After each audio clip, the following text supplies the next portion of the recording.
Hi mga mi! For today's video ay magluto tayo ng ginisang papaya with sardinas and malunggay.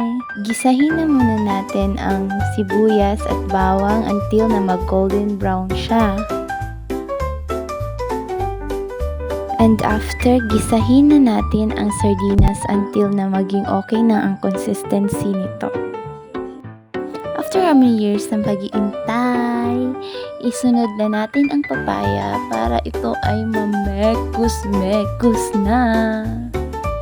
Mekos dito, mekos doon, hanggang mahilo na ng tuluyan ang mga papaya at sardinas. Siyempre, hindi natin kakalimutan lagyan ng lasa kung ayaw mong kumain ng walang lasa ang iyong ulam. At last, ilagay natin ang malunggay, pampalinaw ng mata.